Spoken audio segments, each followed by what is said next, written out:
History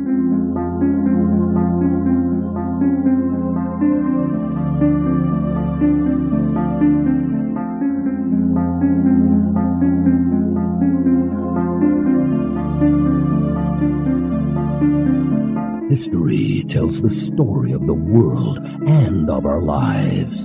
Sometimes that history goes bump in the night.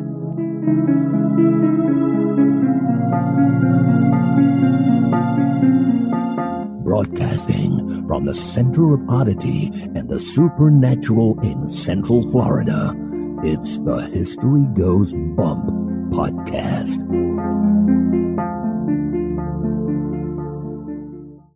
Hello, you spooktacular people. Welcome to this 304th episode of the History Goes Bump podcast. Ghost tours for the theater of the mind. I am your host, Diane. On this episode, we're going to be talking about a jail riot, ghosts, and the Penitentiary of New Mexico. All of these things go hand in hand with each other. This location was suggested by our listener, Amy Sandoval. And I know that I do have some young listeners out there. This probably is not going to be the episode for them. The riot that we're going to be talking about was the worst jail riot in American history, and some of the things that happened during it were horrific. Before we get into that, I want to welcome into the Spooktacular crew, Andrew, April Ann, Candy with a K and 2 E's, April with a Y, Mitch, Kenneth, Cynthia, Stephanie with an F, Emily, Scott, and Troy. We had a lot of guys join us this week. I'm so excited. Welcome, everybody. And now, this moment in Oddity.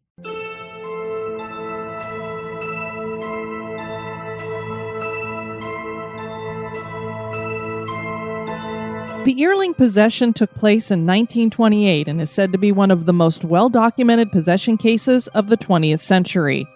Most of you have either watched The Exorcist or seen some other movie or documentary about exorcism. This case would be about Anna Eklund, who would suffer demonic possession over and over in her life, starting at the age of 14. According to reports, Anna's aunt had been a witch who cursed her food with spells, and then later her father would heap curses on her and wish for her possession.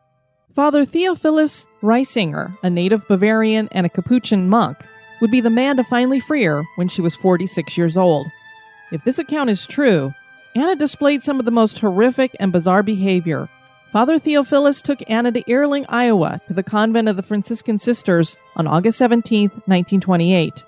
Upon arrival, Anna purred like a cat, demanded unblessed food, spoke in languages she didn't know, had to be held down by 6 strong nuns, vomited tobacco leaves and other spice-like debris, and she vomited, urinated, and defecated inhuman amounts of waste.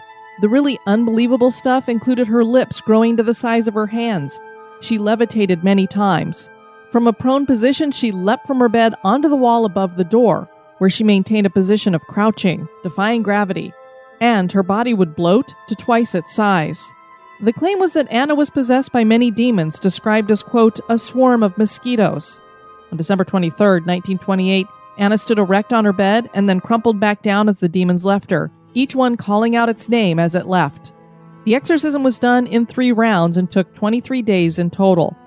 I'm skeptical of these demon possession stories, but if the Earling possession is real, it certainly was odd.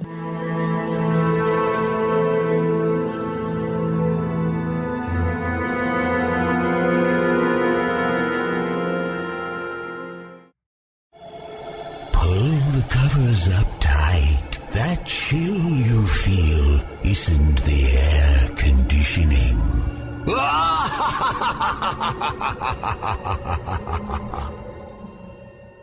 And now, this month in history.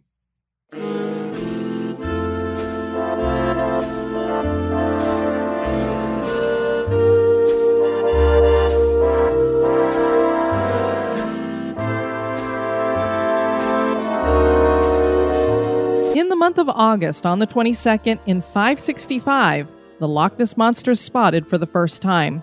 Now I know many of you are thinking, what is Diane talking about? The story of the Loch Ness Monster didn't come to worldwide attention until 1933.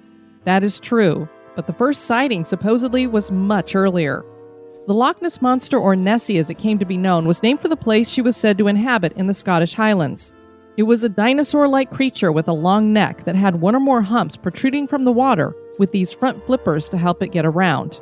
When scholars began investigating the tales about Nessie, they discovered that the first account of a sighting dated back to 565 AD in the semi-legendary tale of St. Columba. He was an Irish monk who had sailed to Scotland to spread the gospel of Christ.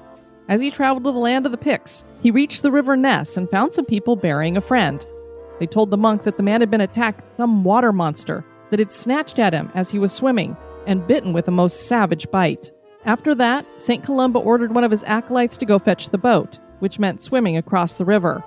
That was when the monster appeared.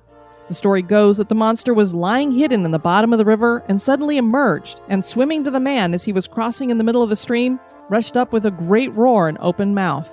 Everyone was scared except St. Columba, who raised his hands and made the sign of the cross, and after invoking the name of God, he commanded, "Think not to go further, nor touch thou the man. Quick, go back." And the monster did, and a bunch of people were converted. Is the story reliable? We know that pictures of Nessie were hoaxes, and many researchers think most sightings of Nessie are misidentifications, but it sure is fun to think that the Loch Ness Monster that captured my imagination as a kid just might be real.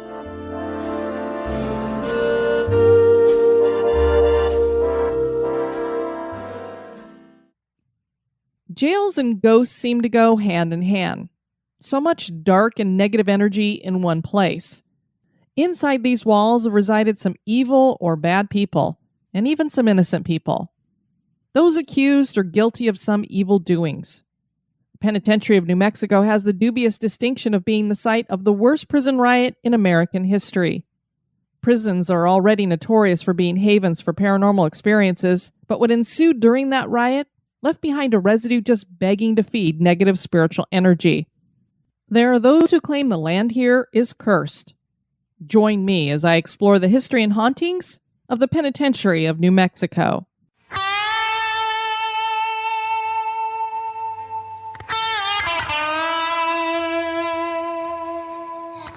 Imagine for a moment the energy connected to a jail complex. You have the fear, the anger, and the sorrow from the criminal, and I would imagine even the victim. After years of sharing the history and hauntings of a variety of historic jails from around the world, I've learned that many of them had similarities that made them not only places of inhumanity, but keen spots for hauntings. Nearly all of them housed men, women, and children in the same areas, and overcrowding was the norm. There was no plumbing, so buckets or honeypots were used. Some crimes considered worthy of punishment would be ridiculous by today's standards, like stealing bread. And every one of these jails had the hole, solitary confinement, a place of utter hell that could leave someone insane. Sickness, abuse, and murder were rampant behind the bars. While we would all like to believe that the purpose of jail is to reform, at its core it's meant to punish. And I'm fine with that, but within reason. Because when things happen outside of reason, hauntings are not far behind. As I look back over the list of episodes I've done featuring jails, I counted 16 of them, and this doesn't really even include some places that were cities that I've done where a jail was included in it. I probably missed a couple of those. Most of them are considered the most haunted jails in the world. There's episode 34 on Kilmainham Jail in Dublin, Ireland, with the spirits of former prisoners and wardens, with the warden's spirits being the most terrifying. Alcatraz in San Francisco was the subject of episode 53, and is thought to be one of the most haunted jails in America, with the spirit of the butcher and something evil with glowing eyes in the hole. The old Charleston jail has made 2 appearances, in episodes 55 and 262, and is the only jail on the list that I visited so far. But I had no experiences myself, although people claim the spirit of Lavinia Fisher is there. Episode 66 featured the infamous Ohio State Reformatory, haunted by the warden's wife Helen, wayward boys, and shadowy figures. Episode 68 featured the Maitland Jail, a jail that housed Australia's worst criminals, and is home to the spirit of Sawas, who hanged himself inside the door of cell 4, and there's also possibly a former guard here. Episode 84 features the Carleton County Jail in Ottawa, Canada, and there are so many spirits here that it's been declared the 9th most haunted building on the planet. Episode 86 had us in Australia again for Pentridge Prison, with a female spirit and the ghost of Mark Chopper Reed. Episode 104 took us to a Civil War-era prison known as Andersonville, with the spirit of Father Whalen and the sounds of gunfire and foggy apparitions. Episode 112 on Fremantle in Australia featured the jail there that has the spirit of the only woman executed there, Martha Rendell, and the sounds of a scuffle at the gallows. Episode 113 featured Eastern State Penitentiary, that is probably the most haunted jail in America, located in Philly, with hauntings in Cell Block 12 and Cell Block 6. Episode 116 features Moundsville State Prison, or more famously known as the West Virginia Penitentiary, with its castle-like structure and a ghost of a maintenance man, shadow figures, and a prisoner named Robert. Episode 215, that includes the Derby Jail in Derby, England, has the spirit of a murderer, a female ghost, a human-like gray mist, and child ghosts. Episode 220, with the Kentucky State Penitentiary and spirits of some of the 162 men executed at the jail. Episode 223, featuring the old Idaho State Penitentiary and its haunted cell House 5 and solitary confinement. Episode 284 has the Squirrel Cage Jail in Council Bluffs, Iowa, with spirits of a little girl and cats, and lots of sounds of jingling keys and loud sighing, and the hauntings seem friendly, which is good news for us, since we'll be investigating it in September. So, needless to say, I have covered a lot of jails all around the world. If you haven't checked out all those episodes, I encourage you to do so. Clearly, there are definitely a variety of ghosts in these places. You heard me talking about having the guards there, the prisoners, children, and then things that we don't even know what they are. Lots and lots of variety. But there are many similarities too, including cold spots, disembodied voices, and the slamming of cell doors on their own.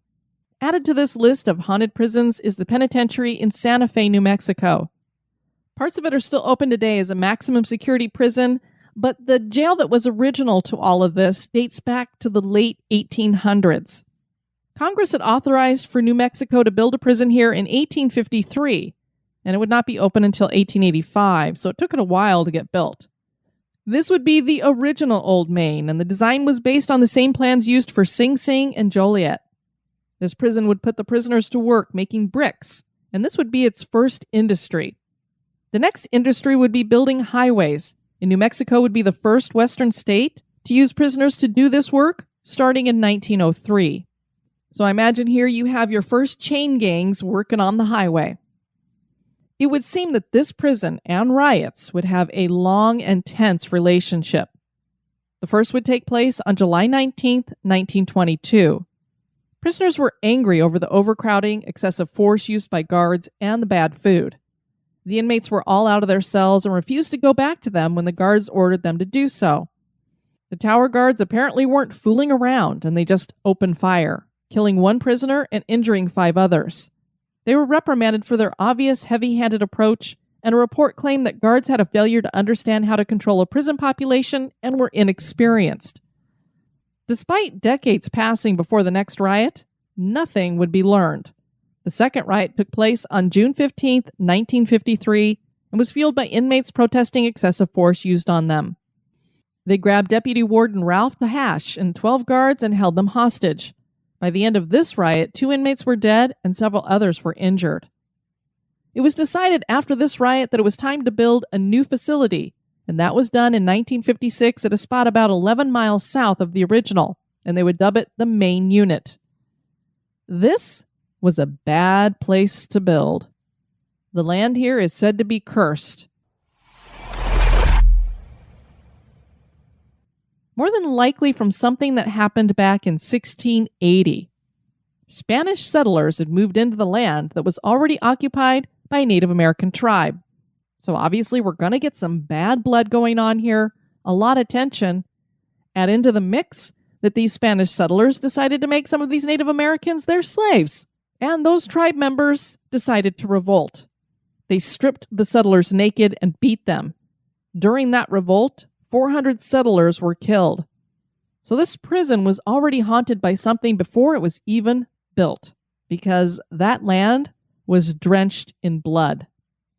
When you hear stories like this, it also makes you wonder, is it because of this particular action that we have some kind of negative energy that's connected to this land? Or was the negative energy already there and it helped fuel this kind of interaction? Was there a dark energy that was attracted to this area because of what happened here, or was it already here and said, hey, come play with me, and we're just going to continue to have a lot of negativity coming from this area? Things were good here for a while, with reform being the focus. Under President Lyndon Johnson, Project Newgate was started, which developed programs for job training, community service, and education. The population was kept below capacity as well. So things were good. Until they weren't good, and then they got really bad. The programs were stopped in 1975 and lockdowns were done for long periods of time. One really disturbing incident was called the Night of the Axe Handles, which sounds to me like a really bad horror movie, but was actually punishment dealt out by guards. The inmates formed a work strike in 1976, and the deputy warden stopped it by using tear gas. The prisoners were run out of the dormitory, stripped naked, and forced to make their way down a gauntlet of axe-handle-wielding guards who beat them. What fueled the flames of the worst prison riot in America, I would say, are based on two things. One, prisoners had clearly some legitimate beefs about the quality of their conditions. They were not allowed recreational time, the sanitation was horrible, and the food was nearly inedible. There was overcrowding, with 1,156 inmates in a prison that had beds for less than 963. A visiting warden reported that this was the most disgusting prison he had ever visited. Inmates made several complaints, but everything fell on deaf ears. The second catalyst was a snitch system that was in place, turning prisoner on prisoner. Let me try to explain this snitch system to you. Obviously, we know in every prison you're going to have the guys that are telling on the other one so that they can get special treatment by the guards. So they might say, hey, we know there's some drug deals going down over here. And then the guards may give them extra canteen money or cigarettes, something like that. Well, this snitch system was about some really big stuff. So it was necessary to put these snitches into protective custody. So they were kept in a special dorm. The problem is, generally speaking, when you have a snitch system, the guards keep quiet about who the snitches are. But that's not the way this worked. The guards didn't protect the snitches in any way. So it was almost like this rumor mill where you'd have the one guy coming over and telling you a rumor, and then you'd run off and tell the other person, hey, this guy over here says this about you. So all of this bad blood is being developed between the prisoners, and the guards are facilitating it. And they could care less about anyone being protected. This was an angry volcano ready to erupt, and when it did, hundreds were injured and dozens were killed. And now a little break for a word about one of our sponsors. Hey Mort, come here for a second. Okay. I know you work really hard, big guy, and all that effort and sweat can really affect your health, and I want to show you something. Care of is a subscription service that delivers vitamins and supplements customized for your specific health needs, Mort. Care of can get you into a healthy routine. Like jazzercise. Not quite. You take this really easy online quiz that asks about your lifestyle, goals, and diet, and it gives you personalized recommendations. And as I found after taking it, you can also choose supplements you want to try. Mort is very busy. It only takes about 5 minutes, and what saves even more time is that the vitamins and supplements come right in the mail. You don't have to go to a store to get them. And they come in your own daily pack, and they'll even say Mort on them. Can they add the amazing?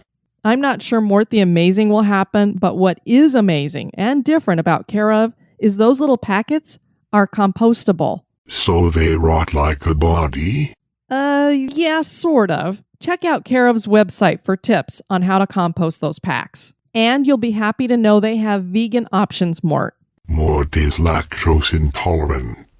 I know. I found it really easy to use the website and to take the quiz, and it suggested a great vegetarian protein powder for me that I think will be great for you too.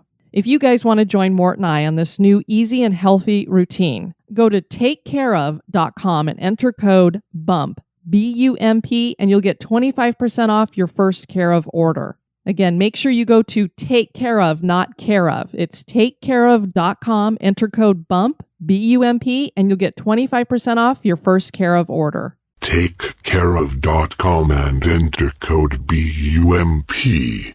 All right, Mort, get back to work. A work and no play makes Mort a dull boy.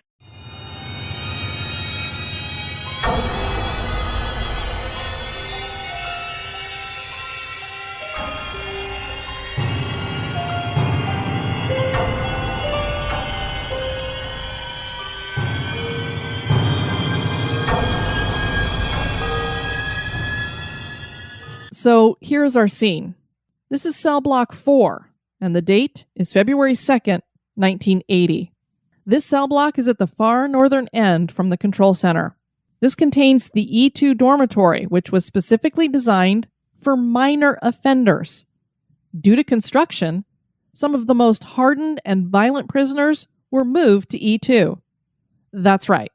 Murderers and rapists were being housed in what basically was a dormitory. Add to this, many new and fairly untrained guards. Prisoners in E2 had made themselves some prison hooch, and several were fairly intoxicated when the 1:30 a.m. count was conducted by 2 guards. At approximately 1:40 a.m., 2 inmates overpowered a guard before he'd closed the door in the south side dormitory E2. Another 4 officers were taken hostage. As long as the grill to the south wing was closed, this little blip on the radar would be over, as the other guards would easily be able to handle the situation. But the grill was not closed. One of the inmates took one of the guards' uniforms and positioned himself by the grill, so it kind of looked like there was somebody guarding it, only it was a prisoner who was guarding it. Officers Larry Mendoza and Antonio Vigil heard several men's voices as they ate breakfast in the officers' mess hall. They got up and saw the hallway beyond the grill filled with prisoners. These inmates would have access to the control center if that grill wasn't closed.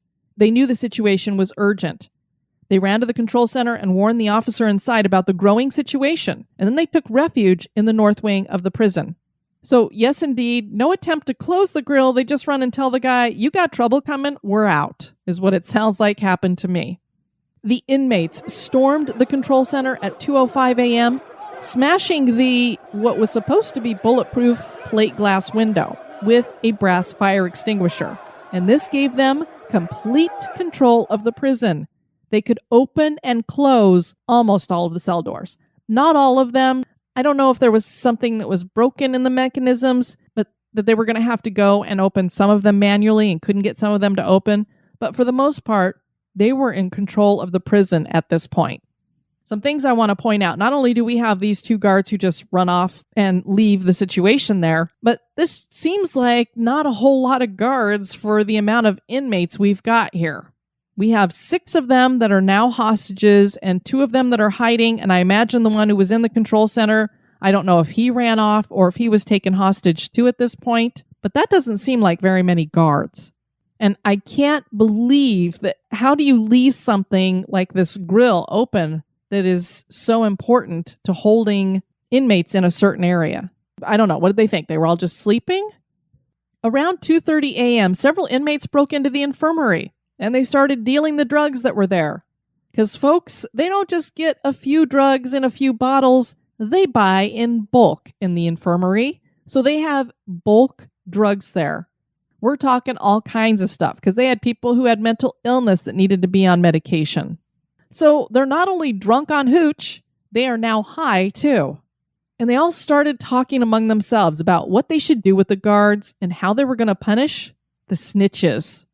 Because remember, we had this snitch system going on. They're over in protective custody, and these guys know who they are.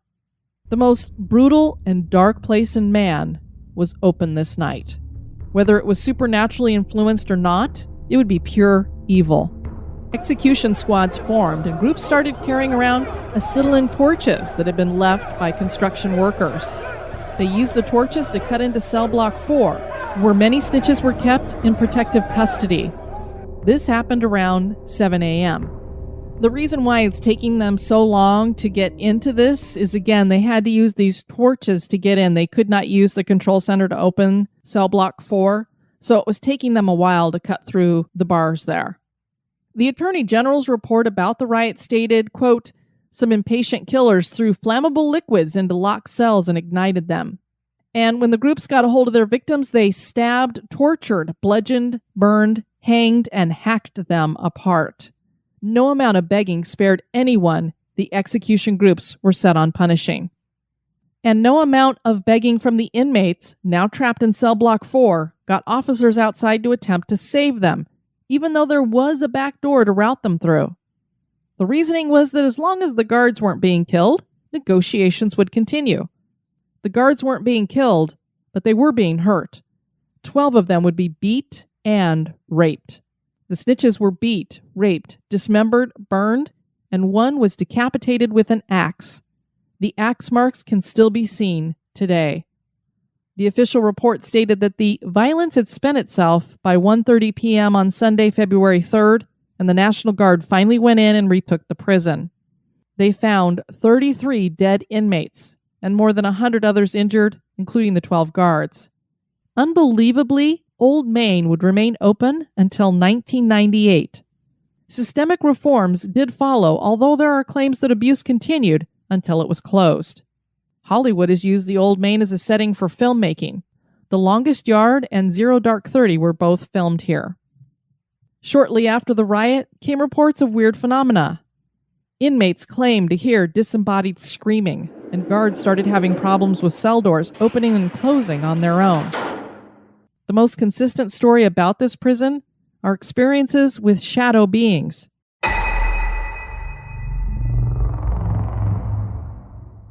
Former guards and tour guides claim to have seen multiple three-dimensional dark figures.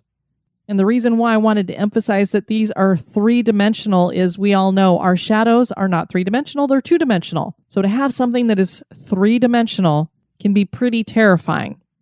Negative emotions are often felt near the gas chamber, and the main areas that experience haunting activity are the tool room and laundry room. Ghost Files featured this location in its second season, and we'll discuss what they found in a little bit. A radio show was hosting a Halloween special at Old Main, and they invited a paranormal investigation group to join them. There was no electricity hooked up as they entered the dark building. After they got inside, they heard the cell doors closing, one after the other. They caught it on their recorders as well. Thing is, the door system is controlled by electricity, so there was no power to close those cell doors. It can be controlled manually, but that is very difficult as the metal wheels are hard to turn, and most at this point are rusted.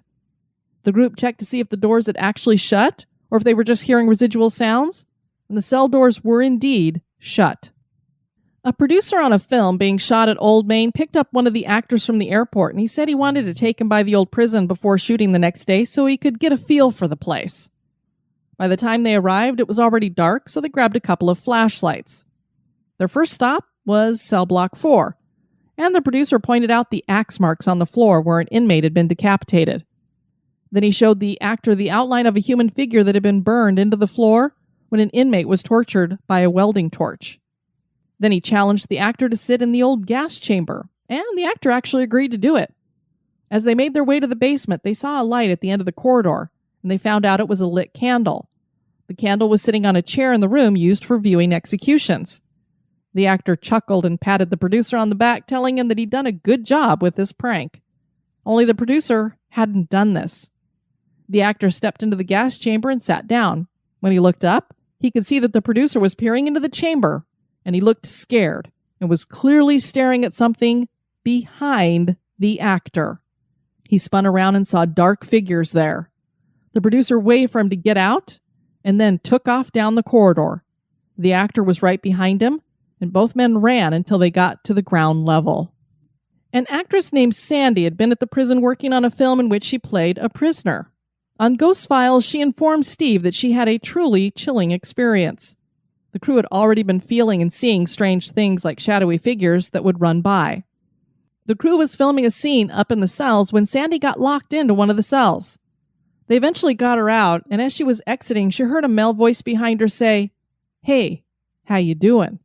She said, "Fine, how are you?" The voice said, "Fine now." She thought it was a member of the crew, but when she turned around, nobody was there. She said she almost peed her pants. To make matters worse, something followed Sandy home and was tormenting her at her home. She couldn't sleep and was getting an ulcer from the stress she was feeling. This seemed to be connected to a hat she found in cell block E2 and took home with her. After scary stuff started happening in her house, she burned the hat, but the activity continued. Amy helped her to resolve this issue, telling her different things that she could do to cleanse her home and get this thing out of there. But this is a good lesson in don't take anything from a haunted location. And haven't we covered it even with, I think it was the ghost town of Bodie? Don't pick up rocks and take them home with you. Just leave everything there. You don't want to bring anything home with you. And I remember watching this episode and thinking to myself, when she said she'd taken the hat home because she thought it'd be really cool for her kids, I was like, oh my God, how stupid. And then when she said she threw it in the fire, I was like, oh no. Because then I was like, now you really can't help yourself by taking it back and saying, sorry, I took it. Here it's back again. Stay with it. Steve talked to a former corrections officer who worked here in the early 1990s named Anthony. The activity here was so well known that during training at the academy, it was addressed. As I'll explain to you later, this prison system does not like to talk about the ghost stories. So the fact that they were addressing them back when the jail was still going, I find really interesting. Anthony had 3 inmates that he brought down to get linens from the laundry room. As they walked back, they heard a rattling noise, and when Anthony looked, he saw a shadow, and he shined his flashlight at it, and the beam was invisible. So the way he described it, I almost got the feeling that when he shined it at the shadow, that the beam went, like it cut the beam off or something, instead of it making the shadow disappear. Because generally speaking, we all know if you shine your flashlight on your shadow, you're not going to be able to see the shadow very well. It's going to make it very dim. It was almost as if the flashlight was just absorbed by whatever this was. He gets chills just thinking about the jail. There was also Leon, a former corrections officer who really was scared of the jail. He saw shadows like regular shadows, but there was nothing to cast them. So he wasn't necessarily seeing these as 3-dimensional, but they could not figure out where they were coming from. And Leon claimed that many times windows opened on their own as well. Amy picked up on all the chaos and horror of the riot. I sometimes feel like Amy can see residual pictures like watching a movie rather than seeing actual spirits. Just in the way that she'll describe, like when people have remodeled a home or something or renovated, she knows exactly how it looked before. So to me, it's not like she's having a spirit who's telling her, hey, they changed my house or something. She's actually seeing it in front of her. But here she was also encountering entities. She said that the whole prison felt haunted and that the land was cursed. The most disturbing thing that Amy saw was a shadow figure that was completely 3-dimensional. She said it was not a human spirit, but something ancient. She used the term devil to describe it. The entity was thriving in the jail. It was just eating up all of the fear, especially. We all know it seems like when there's these evil or bad or negative entities, that the main thing that it feeds off of is fear. You can have anger and depression and those things that definitely would feed negative. But to me, it really seems like these things feed off of fear. And that's why they like to try to scare people. And that's what this thing wanted to do, was to scare people. It really enjoyed being in a scary place. She managed to trace its origins to a hole in the lowest area. It looked like a sewage pipe or something to me. I don't know. It was just this big open hole in the ground that was metal and there was some water in it. So I don't know exactly what it was supposed to be, but it was definitely something that I would not want to be anywhere near. And I could imagine that a devilish creature would like hanging out around. And plus, as I said, it had water in it. And we know that some of these spirits travel through water and that kind of thing. She saw many spirits that seemed to be mentally ill down near the laundry area. And Steve confirmed that many inmates were unmedicated for their mental illness.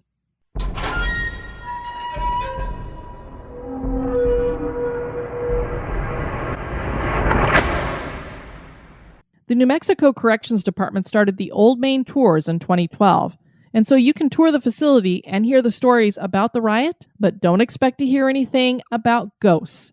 They don't entertain that stuff at all, which actually made it very difficult for me to get any information on the hauntings for a couple of reasons. Number one, they don't put anything out about it, and they're the ones who are going to have the most experience with it because they're the ones who are there all the time. And number 2, they obviously don't let people do ghost tours there or ghost hunts. So you're not going to get information from investigation groups that have actually been there. And you're probably saying, well, didn't you mention there was a paranormal investigation group there once before? They actually did, for just a little while, allow ghost tours. And clearly that group was allowed to come in. But I think they felt that it was disrespectful because of what had happened at the jail. They really wanted to emphasize the riots and the reforms that they were going into, so they didn't want to look like they were making money off of this in some kind of an entertaining way, I guess. Which, to me, I don't know. It goes hand in hand because you have to tell the horrible stories to explain why this jail is haunted. So, I don't know. To me, it doesn't seem like you're glorifying these ghost stories. It just isn't, to me, it's a better way to tell the story. Based on the people who have come forward with their stories and the reading that Amy did, I imagine if ghost hunts were offered here, there would be plenty of activity. Is the Penitentiary of New Mexico haunted? That is for you to decide. Well, just another jail to add to the long list here. And so far, I haven't found too many jails that don't have hauntings connected to them in some way. So thank you to Amy for suggesting that one. All right, as you guys know, we have a lot of synchronicity going on with the History Ghost Bump podcast. And wouldn't you know, I'm doing a location here in Santa Fe, New Mexico. And into my email inbox, I received some mail from Mark Reed, who wanted to share with me about this haunted campground that's in Santa Fe, New Mexico, or at least in a town near it. And this isn't only just a haunted campground. It has claims of being the most haunted campground. So of course that caught my attention, and I thought, since we're talking about a location in Santa Fe, why don't I go ahead and share this with you guys as well? The name of this campground is, of course, wouldn't you know it, Holy Ghost Campground, and it's in the unincorporated town of Torero in San Miguel County, and this is a campground that is run by the Santa Fe National Forest. So it's just outside of Santa Fe, about 14 miles, I believe. There are several ghostly stories that go with this campground. The first one dates back to the late 17th century, and it's kind of a he said, she said kind of thing. What apparently happened is there were a bunch of colonists coming into the area where the Pueblo people were living, and there was a priest with them. So it seems to me like they were kind of setting up a mission in this area, and he was preaching to the people and trying to convert the Pueblo. There were some disagreements that happened here, and in the melee, there are reports of two different things that happened. We either have a priest who killed the Pueblo people here on this land, or we have the priest being killed by the Pueblo people, and that apparently they were defending themselves against him and these colonists. I don't know which happened, but whatever it was, apparently the spirit of this Catholic priest is still here on this land where the campground is, and people claim to see his full-bodied apparition walking amongst the trees. There are more recent stories that go with this as well. And I don't know how many of these are actually urban legends. There's tales of gruesome car accidents. Lots of bikers like to come up here, and so there's brawls that have broken out between bikers because of paranormal activity that they see going on. And there are claims that state troopers have actually disappeared altogether. These forests definitely seem to have shadow figures moving in between the trees. One of those urban legends tells a tale about a church youth group that has come up here to do some camping. They were staying on 2 campsites near the second bridge.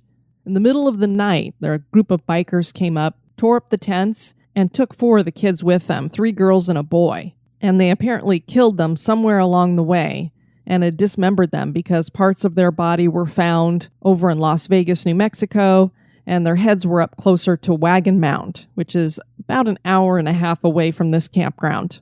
There are those who claim that they were actually murdered before they got out of the campground, and so their unearthly wailing and screaming is heard at night. I couldn't find anything to back up this story, so clearly to me it's just an urban legend that somebody made up, that they call the church slaughter. Interesting stuff, so if you're ever in the mood for doing some haunted camping, here's one place to check out. So with the Holy Ghost Campground, you can not only sit around the campfire telling ghost stories, but you could actually maybe experience your own. And isn't that a wonderful thing? I want to encourage you guys to check out the website at historyghostbump.com. And if you would like to send me some feedback, you can do that at historyghostbump@gmail.com. We are running the Flash Fiction Contest. A quick rundown of this. Deadline is midnight Eastern Time, September 8th of 2019. Your word limit is 1,000. You can go over just a tad, but try to keep it under 1,000.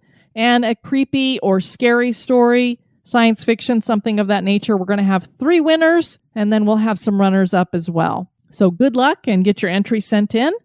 Also looking for your true haunted tales that you guys have had, your own experiences.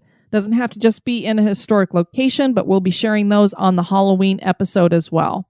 Also looking for you guys to send in your true ghost experiences that you've had. Doesn't have to just be in a historic location. And these I will compile for our Halloween special this year. It's usually everybody's favorite episode of the year. And then tickets are on sale for the Home of the Mothman live event. It's going to be on Saturday, October 5th from 7 to 11 p.m.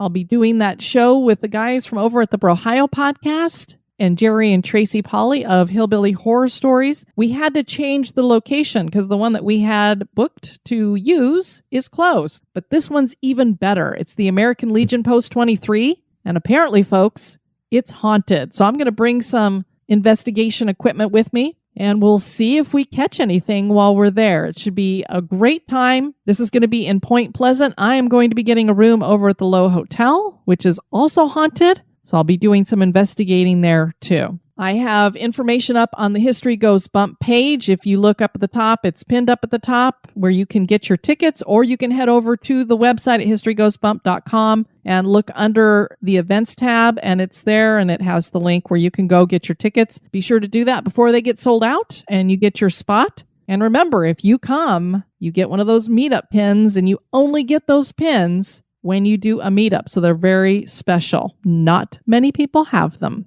Want to thank you guys for tuning in to this episode. I've been your host, Diane. You take care now. Bye-bye. This episode has been brought to you by Care of and the executive producers.